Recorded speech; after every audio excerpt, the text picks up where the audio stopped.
The tinier the cell phone, the bigger the impression, right? Well, if that's your story, I bet you got a drawer full of mobile somewhere. Well, there is a new program that could empty those drawers and fulfill your eco points at the same time. Call him quirky, but Mike Lee holds out hope that someday, someone, an alien, an old girlfriend, will answer one of his many dead cell phones. Hello? Hello? He's been hoarding them since this beast was state-of-the-art. I guess, when you switch a plan, you get a new cell phone, and I felt like, the old cell phone still works, so it just sort of seemed like a waste to throw it away. Yeah, and after all, they do have that vibrate function. But soon, he's going to be tossing them, just not in a trash can, as an estimated 1 million Americans do every week, but into a collection bin. Sierra Club, Collective Good, and Staples are starting a recycling program for old cell phones, PDAs, and pagers.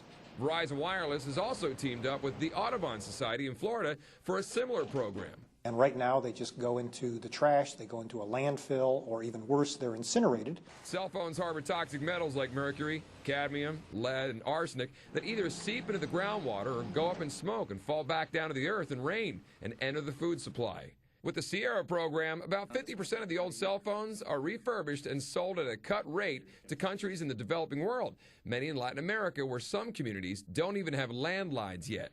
They're leapfrogging and going straight to cell phones.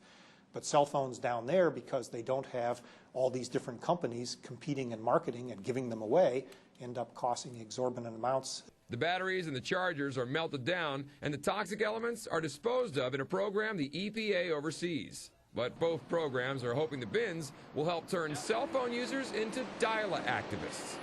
I actually really dig that thing, and I hope it really catches on. But here's a question. How easy is it to jumpstart a cell phone?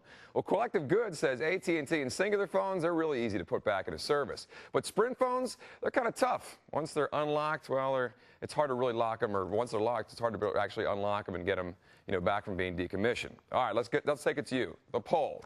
What do you do with your tech gadgets? Do you give them to unsuspecting loved ones? Do you toss them? Or do you recycle them? Sound off at techlive.com.